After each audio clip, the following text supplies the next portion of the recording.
Y Estados Unidos está frustrado y decepcionado por la fuga del Chapo Guzmán.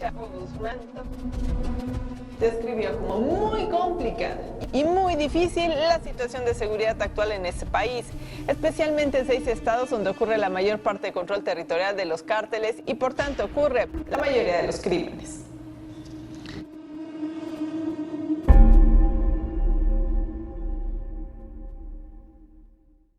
«23 horas al día encerrado. Una celda de apenas 2 por 2 metros. Una ventana tan pequeña que solo deja pasar un poco de luz.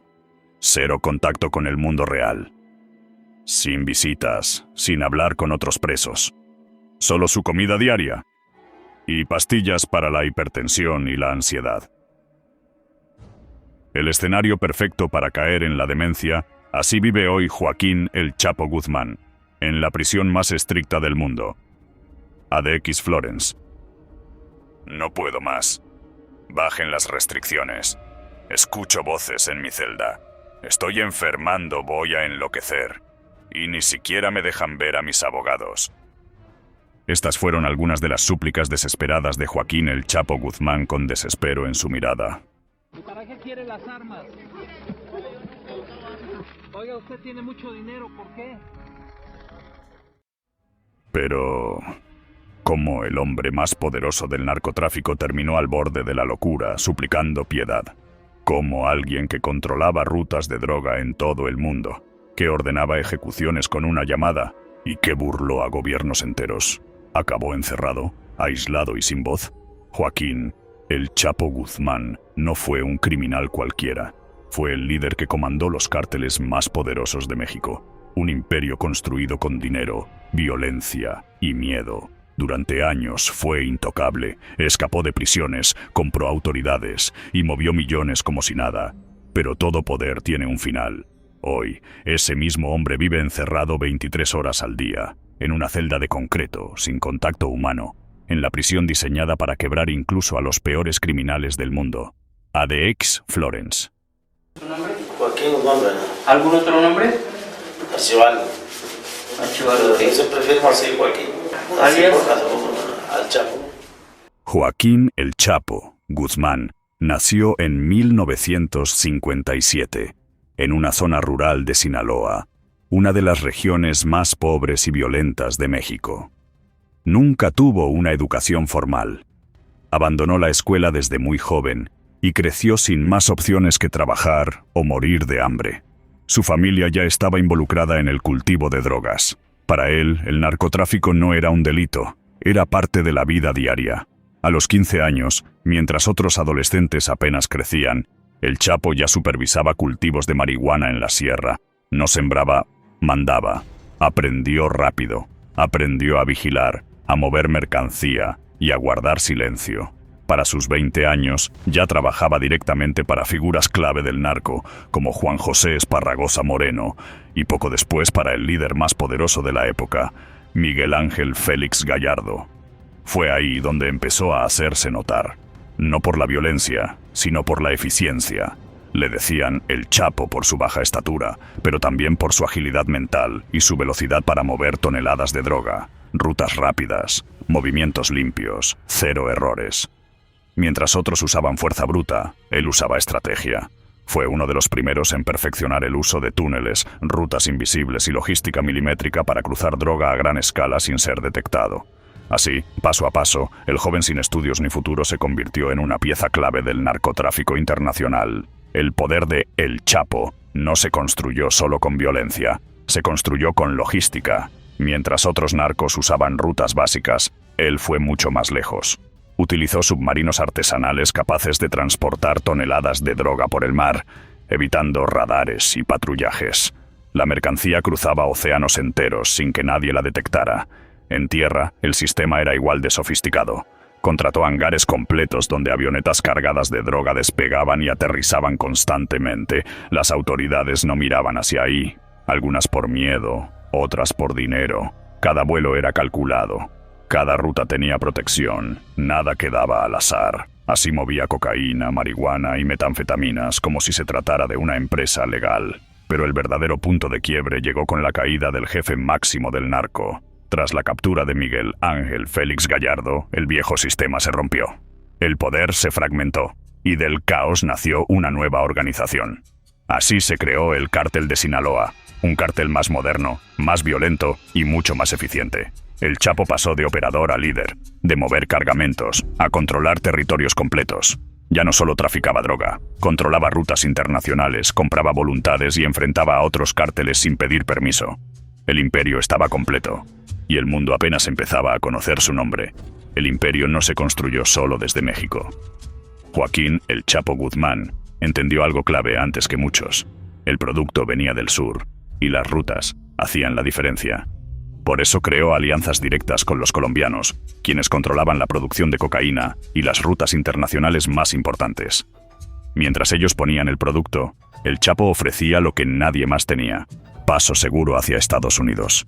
Fue un negocio perfecto. Los colombianos producían, él distribuía. Y para lograrlo llevó el contrabando a otro nivel. Los túneles no eran simples agujeros en la tierra, eran verdaderas obras de ingeniería criminal. Túneles que cruzaban la frontera completa, algunos de más de 1 kilómetro de largo, excavados a gran profundidad para evitar sensores. Dentro había iluminación, ventilación y rieles metálicos para transportar toneladas de droga como si fuera un sistema ferroviario subterráneo. La mercancía avanzaba en carritos, rápida, silenciosa y sin ser detectada. Mientras las autoridades vigilaban la superficie, el negocio se movía bajo tierra.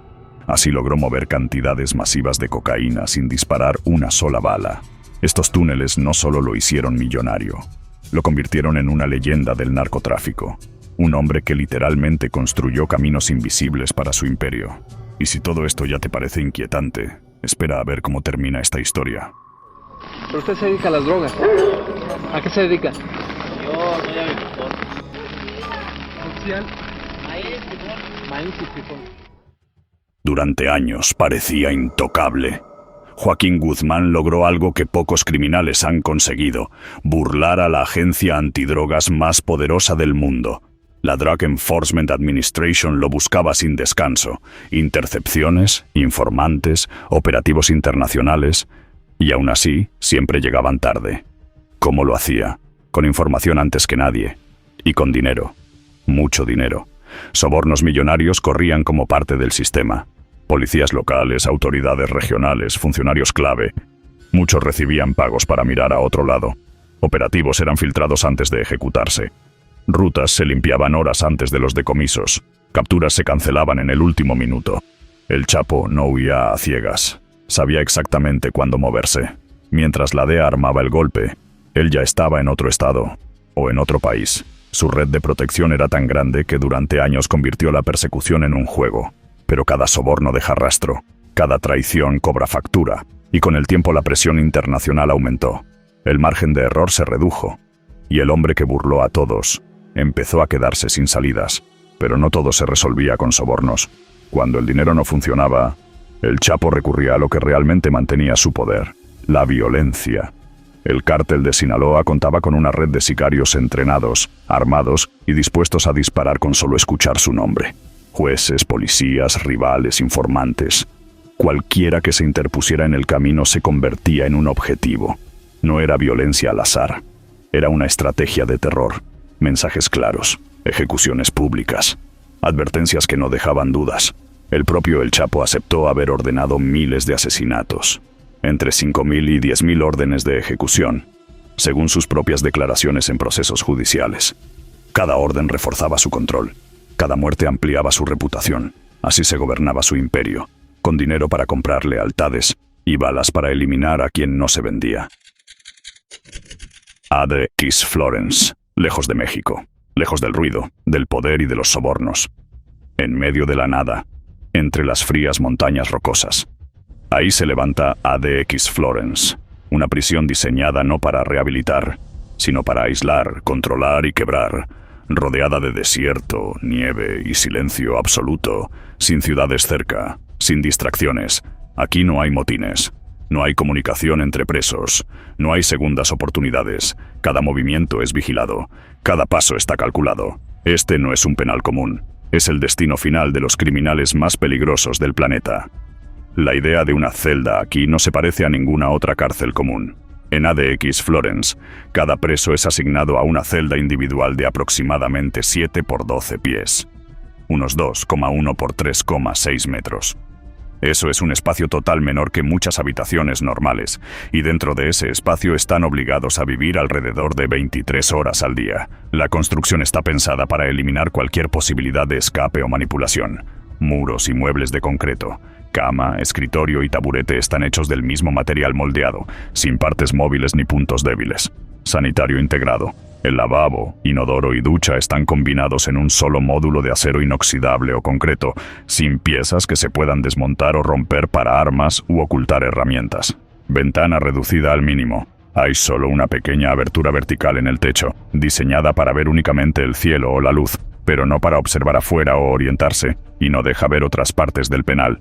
Esta ventana casi no deja entrar luz, no permite ver nada fuera de la prisión, y no ofrece ni sombra ni puntos de referencia. Todo está pensado para impedir comunicación y escape.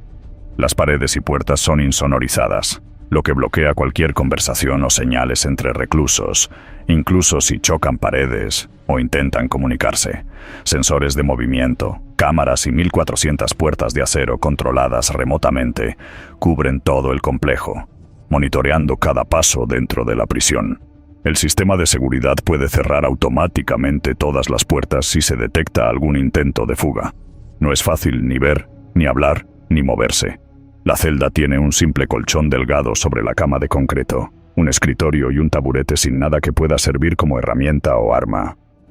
Incluso las duchas operan con temporizadores automáticos para evitar inundaciones o daños. No hay rutina normal. La comida no se sirve en comedor común. Se entrega directamente a la celda. El ejercicio, si se permite, ocurre en un pequeño patio de concreto donde solo se ve el cielo, rodeado por muros altos que impiden cualquier vista del exterior. Esto no es un castigo físico, es un diseño de control total. Cada detalle está calculado para que el preso no pueda comunicarse, orientarse, planear, ni organizar nada desde adentro. Y eso hace la diferencia entre una cárcel común y un lugar donde la mente del recluso lentamente se desgasta. ¿Acaso no es el lugar perfecto para enloquecer? ¿Cómo crees que reaccionarías tú viviendo bajo estas condiciones? Déjalo en los comentarios. It means you're in your cell for 23 to 24 hours a day, by yourself. You're let out for an hour in an underground concrete pit, where you can't see into the distance. ADX Florence no es una cárcel común. Fue creada para los criminales más peligrosos de la historia. Personas consideradas demasiado violentas, influyentes o inteligentes como para estar en una prisión normal. Por eso el trato es extremo. Los reclusos pasan alrededor de 23 horas al día encerrados en su celda, completamente solos. La única hora fuera de la celda no es libertad. Es una jaula individual de concreto, un poco más grande, sin techo, donde solo pueden ver el cielo y sentir algo de aire. No hay contacto con otros presos, no hay conversación, no hay interacción humana real. Las visitas familiares están extremadamente restringidas y en muchos casos no se autorizan durante largos periodos.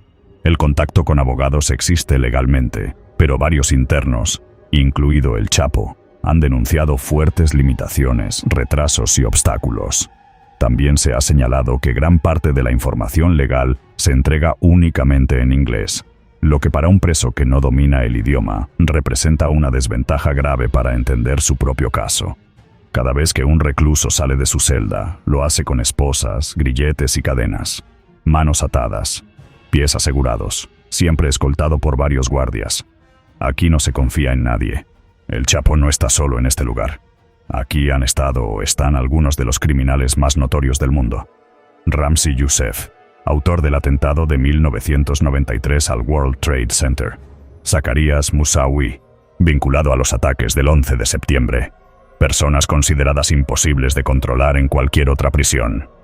ADX Florence es el último destino. No es una etapa, es el final del camino. El hombre que gobernó Venezuela también fue capturado y traído a Estados Unidos. Nicolás Maduro, acusado de narcotráfico y conspiración, hoy se encuentra recluido en una cárcel federal en Brooklyn, Nueva York. Y si creías que el encierro del Chapo era extremo, espera a ver dónde está ahora mismo Nicolás Maduro. Suscríbete para ver cómo vive Maduro fuera de su paraíso en Venezuela. Prepárate, porque lo que viene no se ve en cámaras. Según denuncias de su familia y su defensa legal, Joaquín El Chapo Guzmán ya no es el mismo hombre que entró a prisión. Tras años encerrado en ADX Florence, su estado de salud habría empeorado de forma alarmante. Su abogada ha señalado que el aislamiento extremo le ha provocado ansiedad severa y crisis psicológicas constantes, sin estímulos, sin contacto humano real, sin una noción clara del tiempo ni del espacio. De acuerdo con la defensa, estas condiciones son deplorables y han generado comportamientos erráticos y desorientación. Se habla de episodios de confusión, pérdida de memoria y un deterioro cognitivo leve. Incluso se ha denunciado un posible daño cerebral progresivo, producto del encierro prolongado y la falta total de interacción humana. La defensa ha advertido que este tipo de aislamiento puede destruir la mente de cualquier persona, sin importar quién haya sido afuera. Aquí no se trata de poder, dinero o influencia. Se trata de cuánto puede resistir una mente cuando se le quita todo lo que la mantiene cuerda. Este deterioro no apareció de la nada. Desde hace tiempo ya existían reportes sobre el estado psicológico de Joaquín El Chapo Guzmán. Su defensa había advertido alucinaciones auditivas, ansiedad constante y patrones de comportamiento cada vez más anormales. Por esta razón, El Chapo ya se encontraba medicado dentro de prisión. Pero el aislamiento extremo no mejoró nada, lo empeoró.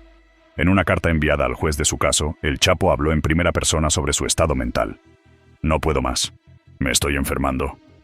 Estas condiciones me están destruyendo. Bajen las restricciones, por favor. Me voy a enloquecer. Esto es inhumano. Todas las noches siento que mi corazón se va a salir del pecho. Según su defensa, esa carta nunca fue respondida. Posteriormente, su abogada declaró que el deterioro mental era innegable. Aclaró que El Chapo no presentaba tendencias suicidas, pero sí un daño mental progresivo, con pérdida de memoria y deterioro cognitivo leve. También señaló que las directrices de la prisión no estaban haciendo nada para detener ese daño. Todo esto ocurrió dentro del mismo lugar, ADX Florence, el penal diseñado para quebrar incluso a los más poderosos. Pero ¿cómo pasó de este encierro absoluto si antes escapar de prisión parecía tan fácil para él? ¿Cómo el mismo hombre que se fugó 2 veces, casi con total tranquilidad, terminó atrapado sin salida? ¿Religión? Católico, ¿Estado civil? casado. ¿Nombre de su esposa? Con la que estoy casado es Alejandrina Salazar ¿Salazar qué? Hernández, pero con la que vivo es con Emma Coronel Aispuro. 19 de enero de 2001. Un día aparentemente normal en el Centro Federal de Readaptación Social de Puente Grande, ubicado en Jalisco, México. Entre esos muros de máxima seguridad se encontraba uno de los hombres más peligrosos del país. Joaquín Guzmán Loera. El líder del narcotráfico mexicano cumplía condena por tráfico de drogas, crimen organizado, lavado de dinero, portación ilegal de armas y corrupción a gran escala. Para el Estado estaba bajo control. Para el mundo estaba encerrado. Pero ese día todo iba a cambiar. Lo que nadie sabía es que mientras el penal funcionaba como siempre, un plan llevaba meses en marcha. Un escape diseñado al milímetro, sin túneles, sin explosiones, sin violencia. Un escape silencioso, comprado con dinero. Más de 60 funcionarios, entre custodios, jefes de turno y personal interno, habían sido sobornados, algunos con efectivo, otros con favores, otros con amenazas claras. Esa noche, las cámaras dejaron de importar. Los controles se relajaron. Las revisiones no existieron. La celda se abrió. Nadie preguntó nada. Joaquín Guzmán fue guiado fuera de su módulo y escondido dentro de un carrito de lavandería, cubierto con sábanas sucias y ropa usada. El carrito avanzó por pasillos estratégicos, exactamente por donde no había vigilancia real, cruzando puntos de control que nunca se activaron. Nadie revisó el contenido. Nadie pidió autorización. Minutos después, el carrito salió del penal. Afuera, un vehículo lo esperaba. El Chapo descendió, subió al auto y desapareció, sin disparos, sin persecución, sin alarmas. Esa noche no escapó un preso. Esa noche colapsó el sistema penitenciario mexicano. Después del 19 de enero de 2001, Joaquín Guzmán Loera simplemente se evaporó. No dejó rastro, no dejó pistas. Durante 13 años completos, el Chapo vivió prófugo, moviéndose entre la Sierra de Sinaloa, casas de seguridad, ranchos aislados y territorios donde el Estado no entraba. Mientras oficialmente era buscado, en la práctica seguía dirigiendo el negocio. Controlaba rutas, envíos, alianzas y expandía el cártel de Sinaloa como nunca antes. Pero en 2013 algo cambió. La presión internacional aumentó. Estados Unidos exigía resultados, y las autoridades mexicanas comenzaron a cerrar el cerco. Finalmente, el 22 de febrero de 2014, tras 13 años prófugo, el Chapo fue localizado en Mazatlán, Sinaloa. No fue en la sierra, no fue en un escondite precario, fue en un lujoso departamento, a pocos metros del mar, en una zona turística. Elementos de la Marina Mexicana ingresaron de madrugada. No hubo disparos, no hubo resistencia. El hombre que había burlado al sistema durante más de una década fue capturado descalzo, sorprendido, sin túneles, sin sobornos que lo salvaran esta vez. Las imágenes dieron la vuelta al mundo. El capo más buscado del planeta estaba nuevamente bajo custodia. Pero nadie imaginaba que esa captura no sería el final. Y esto no es lo peor. Lo que hicieron sus hijos viene al final. Quédate para descubrirlo. Usted sabe de mi comportamiento y eso para que le explique aquí al titular, para... Si yo no cumplo con el reglamento, la bronca es que te has ido 2 veces, pues. Bueno, pero eso es otra cosa. No, pues ¿cómo es que es otra cosa? Pues por eso son las medidas de seguridad. Pero la historia aún no había terminado. De hecho, estaba a punto de volverse todavía más increíble. Tras su recaptura en 2014, Joaquín Guzmán Loera fue enviado al Centro Federal de Readaptación Social número 1, mejor conocido como el Altiplano, en el Estado de México, un penal considerado impenetrable, diseñado para los criminales más peligrosos del país. Cámaras 24/7, sensores de movimiento, custodia armada, vigilancia permanente. Ahí permaneció poco más de un año, tiempo suficiente para hacer lo que mejor sabía, planear con paciencia. Nadie lo imaginaba, pero debajo del penal se estaba construyendo algo imposible de creer. Un túnel de aproximadamente 1,5 kilómetros de longitud, excavado desde una casa en construcción hasta justo debajo de la ducha de su celda. No era un hoyo improvisado. Era una obra de ingeniería criminal. El túnel contaba con iluminación eléctrica, sistema de ventilación, rieles metálicos, una motocicleta adaptada para transportar materiales y personas, todo perfectamente calculado. Altura suficiente para caminar encorvado. Paredes reforzadas, sin derrumbes. 11 de julio de 2015. Las cámaras muestran a El Chapo entrando a la ducha de su celda. Da unos pasos, se agacha y desaparece. Bajo una rejilla perfectamente colocada, accede al túnel. Minutos después, ya estaba recorriendo kilómetros bajo tierra, mientras arriba, el penal seguía funcionando con normalidad. Cuando las autoridades notaron su ausencia, ya era demasiado tarde. El hombre que debía estar en la prisión más segura del país había vuelto a escapar. Sin disparos, sin alarmas, sin dejar rastro inmediato. Esa noche no solo se fugó un preso, se fugó el poderoso Chapo Guzmán al mejor estilo, ese estilo que lo identificaba. Se confirmó que ni el penal más sofisticado de México podía detenerlo. Pero, ¿cómo terminó en el lugar más frío y aislado de Estados Unidos? Después de la fuga del túnel, el Estado mexicano quedó expuesto ante el mundo, humillado, presionado, sin margen de error. La orden fue clara: recapturarlo cueste lo que cueste. Así nació el operativo Cisne Negro, una operación secreta encabezada por la Marina de México, con apoyo de Inteligencia Nacional y colaboración de agencias estadounidenses. Durante meses siguieron cada error, cada contacto, cada movimiento mínimo de su círculo cercano. Y fue justamente un error lo que lo delató. Joaquín Guzmán Loera estaba obsesionado con producir una película sobre su vida. Contactos con actores, productores y reuniones clandestinas dejaron un rastro que la inteligencia supo leer. 8 de enero de 2016. Madrugada. Fuerzas especiales de la Marina rodearon una casa en Los Mochis, Sinaloa. El operativo no fue limpio. Hubo enfrentamiento armado, varios muertos y una huida desesperada. El Chapo escapó momentáneamente a través del drenaje, robó un vehículo e intentó desaparecer una vez más. Pero esta vez no funcionó. Minutos después fue localizado, rodeado y finalmente capturado con vida. Sin túneles, sin sobornos, sin margen para negociar. Vamos con este otro tema, la noticia que dio la vuelta al mundo. Así es, las imágenes parecen tomadas de una película de guerra, pero se trata de la realidad. Es el momento en que un grupo de marinos de élite entra a la casa donde se escondía Joaquín El Chapo Guzmán. Lánzala otra, lánzala. Chaparra. Tranquilamente, despacio, un pay. ¡Ey, necesito otro más! ¡Necesito otro más acá! ¡Un pay! ¡Uno más! ¡Entra! ¡Listo! ¡Sale el pay! ¡Un pay! ¡Listo! ¡Dale! ¡Granada!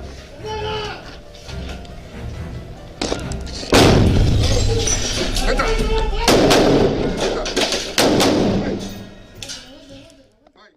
Las imágenes recorrieron el mundo, esposado, escoltado por marinos, derrotado. El hombre que burló cárceles, gobiernos y sistemas enteros había caído por última vez. Después de su captura final, el gobierno mexicano entendió algo clave. Mantenerlo en el país ya no era una opción. 2 fugas, un sistema expuesto, una presión internacional sin precedentes. Desde Washington, el gobierno de Estados Unidos activó formalmente la solicitud de extradición inmediata de Joaquín Guzmán Loera. No era una petición nueva. Desde años atrás, cortes federales estadounidenses lo reclamaban por narcotráfico internacional, conspiración criminal, lavado de dinero y envío de toneladas de droga hacia territorio estadounidense. Esta vez, México no se resistió. El traslado comenzó bajo un operativo extremo. Vehículos blindados, rutas secretas, custodia militar. El Chapo fue llevado primero a un penal de máxima seguridad mientras se resolvía el proceso legal.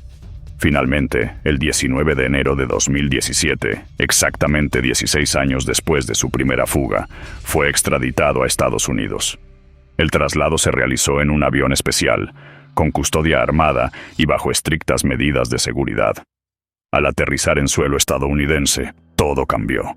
Ya no había túneles, ya no había sobornos posibles, ya no había margen de maniobra. El hombre que había humillado a 2 países ahora enfrentaba el sistema judicial más implacable del mundo. El juego había terminado. Algo curioso es que antes de que el Chapo pisara ADX Florence, alguien que debía atraparlo ya estaba ahí. Su nombre es Genaro García Luna.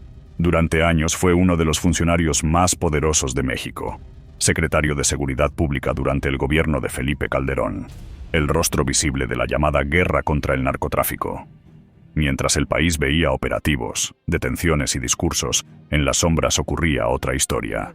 Investigaciones en Estados Unidos revelaron que García Luna no combatía a los cárteles, los protegía, en especial al cártel de Sinaloa, la organización criminal liderada por el Chapo Guzmán. Testigos protegidos declararon que recibió millones de dólares en sobornos a cambio de alertar sobre operativos, facilitar rutas de droga, garantizar protección policial, permitir que el cartel operara con ventaja sobre sus rivales. El hombre que debía detener al crimen era parte del crimen. Su caída fue histórica. En una corte federal de Nueva York, fue declarado culpable de narcotráfico, delincuencia organizada, conspiración criminal y falsedad de declaraciones. La sentencia fue brutal: 38 años de prisión en Estados Unidos. Y el destino fue irónico. El mismo sistema que ayudó a corromper lo envió a ADX Florence, la prisión más estricta del país. El exar antidrogas terminó encerrado en el mismo lugar que el hombre al que ayudó a crecer, sin poder, sin privilegios, sin contacto. Resulta casi irónico. 2 hombres ligados por el poder y la traición terminan en el mismo centro penitenciario, a metros de distancia, sin poder verse, sin cruzar miradas, encerrados bajo el mismo techo, pisando el mismo suelo, sabiendo que el otro está ahí, pero sin poder enfrentarlo jamás. ¿Me creerías si te digo que la familia del Chapo estaría negociando con el mismo gobierno que lo encerró de por vida? Mientras Joaquín Guzmán Loera cumple cadena perpetua en ADX Florence, su apellido sigue moviendo piezas fuera de esos muros. Sus hijos, conocidos como los Chapitos, heredaron el control de una parte clave del cártel de Sinaloa y llevaron el negocio a una nueva etapa, marcada por el tráfico de fentanilo hacia Estados Unidos. Pero el imperio comenzó a fracturarse. En 2023, Ovidio Guzmán López fue capturado tras un violento operativo en México y posteriormente extraditado a Estados Unidos. A partir de ahí, el tablero cambió. En 2024, comenzaron a circular versiones explosivas, que Joaquín Guzmán López, otro de los hijos del Chapo, habría participado en la entrega de Ismael Zambada García, histórico socio y cofundador del cártel junto a su padre, a autoridades estadounidenses, como parte de un posible acuerdo. Estas versiones nunca fueron confirmadas públicamente, pero encendieron las alarmas dentro del mundo del narcotráfico.